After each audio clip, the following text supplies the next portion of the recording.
Ok, ici on va parler des référentiels, puis principalement ce qui distingue la notion d'un référentiel versus un repère versus une base vectorielle. Donc, quand on décrit soit la position ou la vitesse d'un point, il faut toujours se poser la question par rapport à. Il n'y a rien d'absolu, on n'a pas une position par rapport à quelque chose d'absolu, ce concept-là n'existe pas, c'est tout le temps relatif à quelque chose.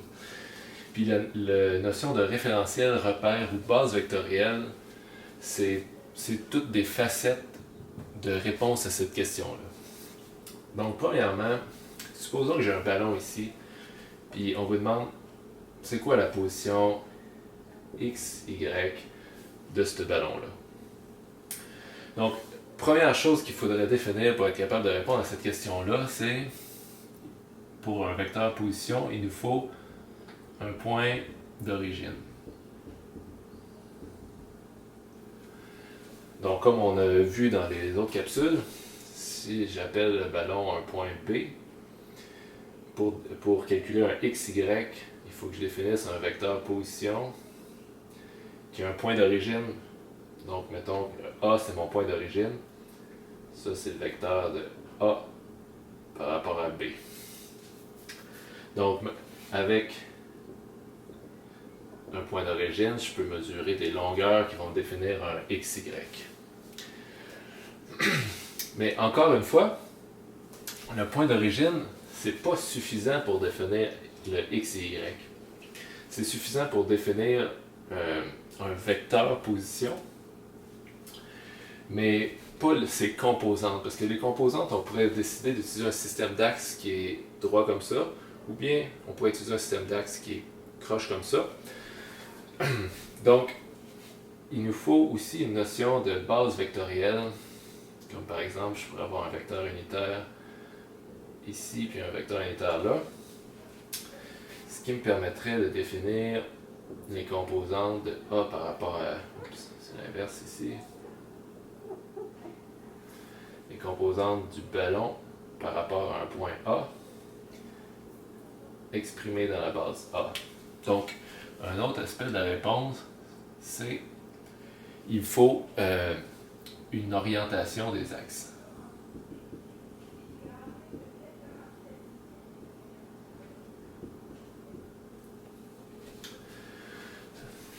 Donc, quand j'ai un point d'origine et une orientation de mes axes, j'ai tout ce qu'il me faut pour avoir un système de coordonnées, donc définir un XY.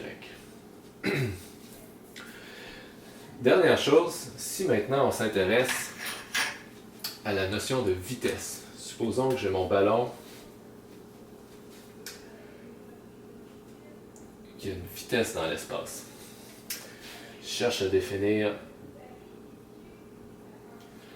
le vecteur vitesse de ce ballon-là. Il me faut une autre facette de cette réponse-là. Vitesse par rapport à quoi? Donc, typiquement, dans la vie de tous les jours, quand on parle de la vitesse, quand on va en automobile et on va à 100 km/h, naturellement, on va dire que c'est la vitesse par rapport au sol, à la Terre. Mais un fin finot pourrait dire, mais en fait, si je considère que la Terre elle tourne autour du Soleil, on va en fait actuellement très très vite par rapport au centre du Soleil. Et on pourrait même dire, mais le Soleil, lui, il bouge dans la galaxie. Donc, il nous faut une notion supplémentaire qui est, en fait, un point de vue.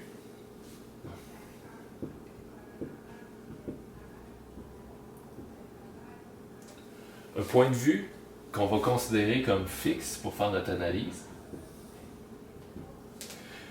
Que c'est ce point de vue-là qu'on va utiliser pour calculer nos dérivées temporelles.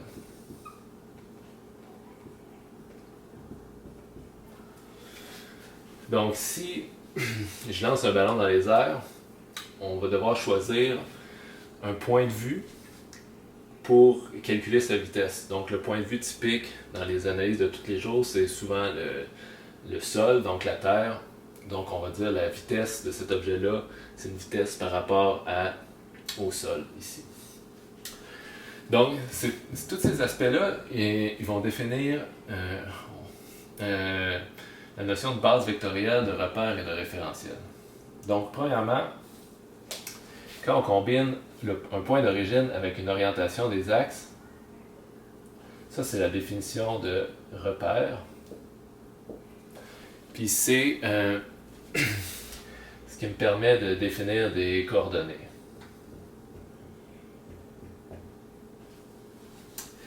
Et le point de vue qu'on choisit pour faire nos analyses et prendre nos dérivés temporels, c'est ce qu'on appelle le référentiel.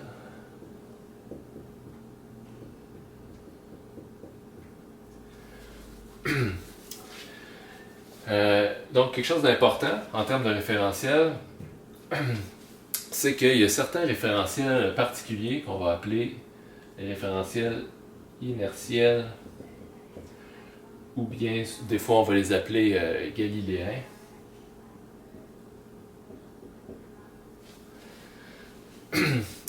C'est des référentiels donc, qui ont une orientation constante et une vitesse qui peut être non nulle mais qui est constante, qui sont spéciales parce que c'est dans ces référentiels-là qu'on peut appliquer directement les lois de la physique.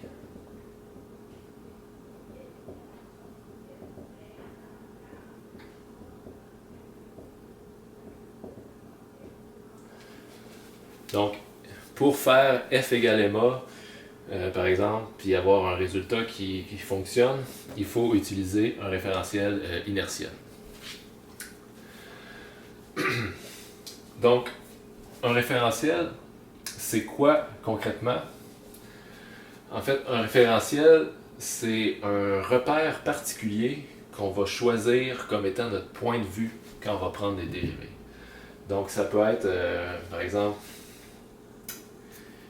si ça c'est le sol que je veux utiliser comme référentiel, il faut, c'est souvent la définition exacte de référentiel, si on va lire dans un livre, c'est un ensemble de points fixes les uns par rapport aux autres qu'on utilise comme point de vue d'observation pour calculer les dérivés temporels. Mais on pourrait ramener ça à dire que c'est un objet sur lequel je peux définir un repère que j'utilise comme point de vue pour calculer mes dérivés. Chose intéressante à noter pour bien voir la différence entre la notion de référentiel et de repère, c'est la notion de quantité physique.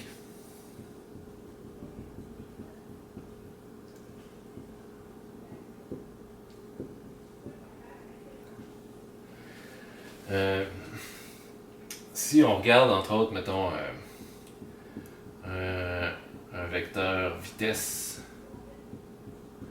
la notion de momentum, ou même l'énergie cinétique, ça, c'est toutes des notions qui sont indépendantes du choix du repère.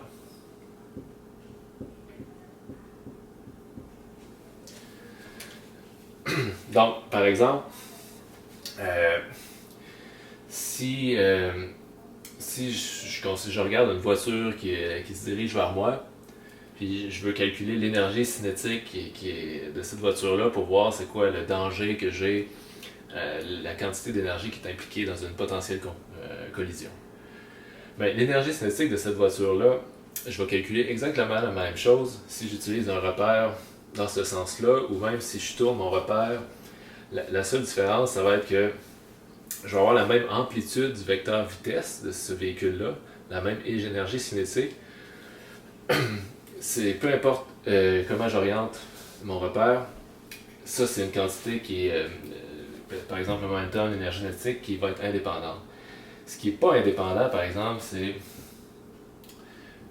les composantes des vecteurs sont dépendantes du repère.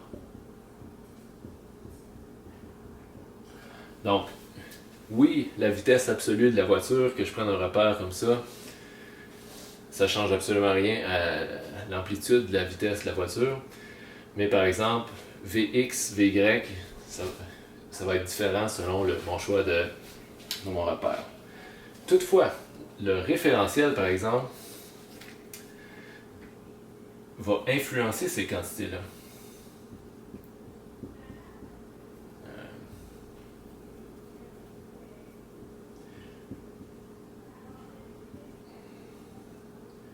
Ces quantités-là, ils dépendent du référentiel.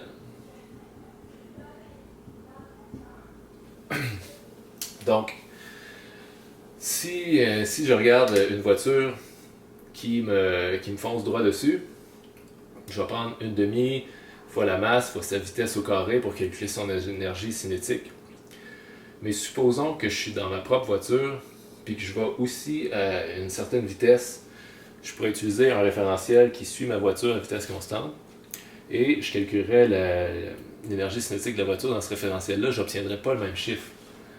Je peux appliquer des lois de la physique dans différents référentiels qui vont influencer les différentes quantités, mais les chiffres qu'on va avoir en termes d'énergie, momentum vont être différents. Donc ça, c'est le choix d'un référentiel, c'est comme le choix d'un point de vue pour faire une certaine analyse. On va faire un petit exemple ici pour essayer de distinguer c'est quoi exactement le point d'origine, l'orientation, puis le choix d'un référentiel, c'est quoi comment ça influence par exemple la trajectoire d'une particule. Donc supposons ici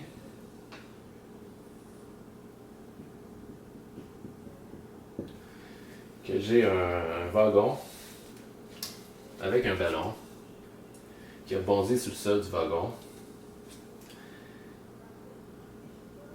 qui fait une espèce de trajectoire comme ça. Il rebondit en avançant tranquillement dans le wagon. Mais le wagon, lui, il descend la côte aussi en même temps. Donc supposons, on va faire dans un premier cas, on choisit d'observer le phénomène avec un point de vue de quelqu'un qui se situe à l'intérieur du wagon. Cette personne-là, elle observe une trajectoire. Supposons qu'on veut dessiner la trajectoire XY que cette personne-là observe ici. Premièrement, comme on a dit, pour calculer XY, il faut deux choses. Un point d'origine. Donc, on pourrait décider ici de dire, je choisis une origine ici dans le coin du wagon. Et ensuite, qu'est-ce qu'il faut d'autre? Il faut aussi choisir l'orientation de mon système d'axe. Donc, supposons ici qu'on prend un système d'axe ici, qui est aligné avec le wagon. Donc, j'ai A1 ici, A2 comme ça. Donc, si je voudrais définir dans le temps le vecteur de la position du ballon par rapport à l'origine A0 dans la base B, j'aurais ici mon ballon que j'observerais venir rebondir sur le plancher comme ça. J'ai inversé mes axes. Donc ici, avec le repère qu'on a utilisé, Y0, c'est la position du plancher dans le wagon. Donc c'est ça la trajectoire qu'on observerait. Donc maintenant ici, faisons des petites expériences de faire un changement de point d'origine, ensuite un changement d'orientation, puis ensuite un changement de référentiel. Si on prend l'origine A0, puis qu'on choisit une autre origine, par exemple, on prend un autre point ici qui serait en haut à droite du wagon.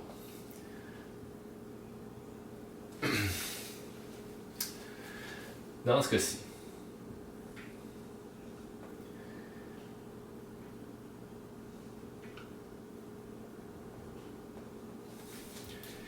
qu'est-ce qu'on observerait?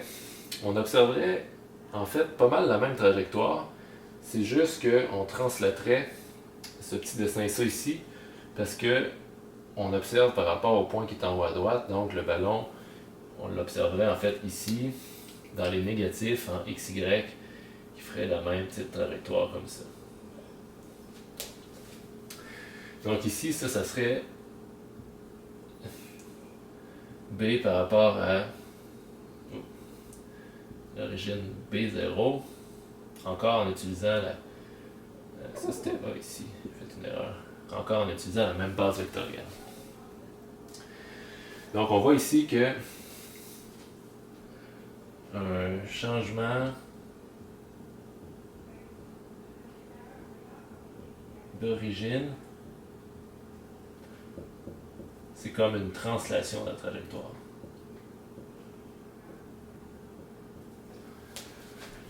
Si on imagine un autre changement maintenant, on va changer l'orientation des axes. Supposons que je me dis, ma base A qui est alignée avec le wagon, c'est pas trop intéressant. J'aimerais mieux utiliser une base que je vais définir ici. C1, C2, qui est horizontale, verticale par rapport à la Terre.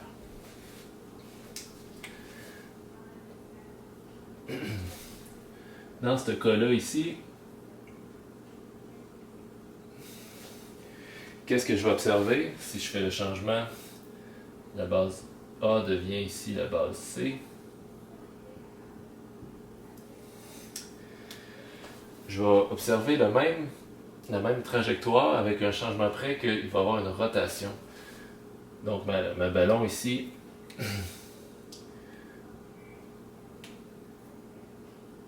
on verrait, encore une fois, une trajectoire similaire, mais dans ce cas-ci,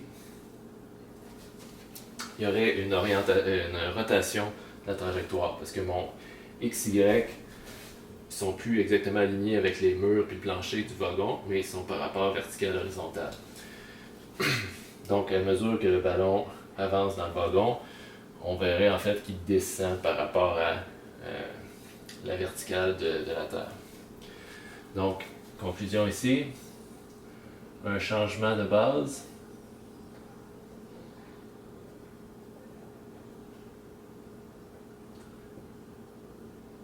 c'est une rotation de la trajectoire.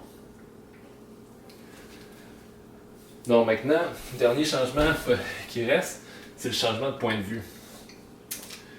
Supposons que ici, j'ai un observateur qui regarde tout ça aller.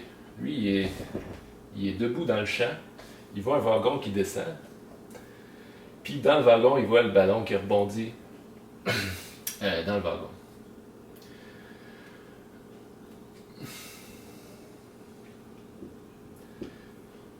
Donc on part du référentiel train,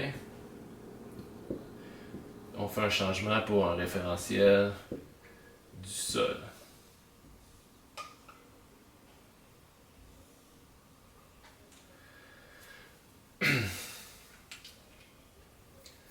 Qu'est-ce que cette personne-là va observer en fait, en termes de XY? C'est que dans le train, la vitesse dans la direction A1 que la personne observait était faible par rapport à la vitesse de la balle qui rebondissait. La balle avançait tranquillement par rapport à lui. Mais la différence, c'est que lui, il voit la vitesse de la balle qui s'additionne avec la vitesse du wagon. Donc, ce qui fait que pour lui, la trajectoire de la balle, c'est en fait une trajectoire comme ça. Donc ici, comme on disait, celui qui est à l'extérieur du train, lui, il voit une vitesse dans cette direction-là, la vitesse du train, qui s'additionne à la vitesse locale du ballon dans le wagon. Donc lui, il voit une trajectoire qui varie beaucoup plus vite en X dans cette direction-là, dans la direction X, par rapport à ce que celui qui est dans le train observe. Fait que, dans ce cas-ci, le changement de référentiel, c'est une dilatation de la trajectoire dans le sens de la vitesse relative des deux référentiels. Donc, si on synthétise un peu tout ça, il y a 3 éléments que ça peut prendre pour répondre à la question par rapport à quand je décris le mouvement de quelque chose. Il me faut une origine quand on parle de la position. Donc, x, y, c'est quoi ma référence de point d'origine. Il faut une orientation des axes. Donc, ça c'est vrai pour n'importe quel vecteur, pas juste le vecteur position. Si j'ai une force ou une vitesse, quand j'écris des composantes, je vais utiliser une base vectorielle pour définir une orientation. Et ensuite, un autre point de vue qui n'est pas nécessairement relié à ces deux autres-là, c'est le point de vue que je prends pour faire mes dérivés temporels. Donc, est-ce que je considère la vitesse d'un objet par rapport au véhicule dans lequel l'objet se trouve, par rapport à la Terre, par rapport au Soleil? Donc, ça change un peu la physique du problème, dans le sens que l'énergie cinétique et le momentum va dépendre de comment on définit notre référentiel.